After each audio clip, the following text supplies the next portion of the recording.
नमस्कार. जय कुणबी. मी दिलीप निकम, गाव कुंबेट.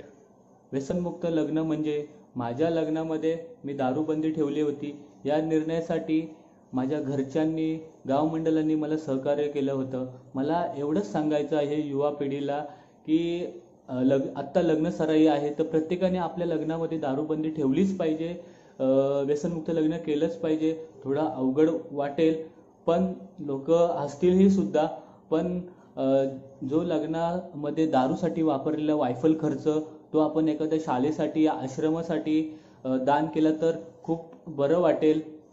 कारण समाजात आत्ताची युवा पिढी ही लग्नामध्ये मजा म्हणून दारू पिते, ती पुढे जाऊन व्यसनाच्या आहारी जाते. आपल्या घरच्यांनी पाहिलेलं स्वप्न ते पाण्यामध्ये मिळवलं जातं. ह्याला कारणीभूत तुम्ही आम्हीच. कारण माझ्या लग्नामध्ये कोणतंही वादविवाद न होता माझं लग्न व्यवस्थितरित्या झालेलं आहे.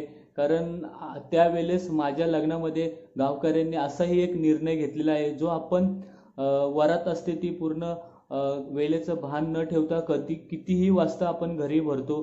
ती आमच्या गावामध्ये असं एक निर्णय झालेला आहे की 12च्या आत झालीच पाहिजे. हा नियम पूर्ण पुढे चालूच आहे.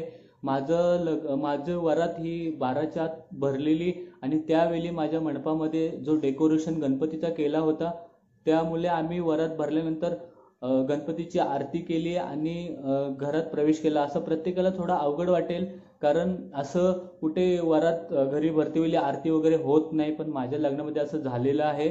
म्हणून प्रत्येकाने आपल्या लग्नात दारूबंदी ठेवले पाहिजेच. मी सुधारलो तर घर सुधरेल, घर सुधारला तर गाव सुधरेल. मी एवढं बोलून इथेच थांबतो. जय कुणबी, जय संविधान. धन्यवाद.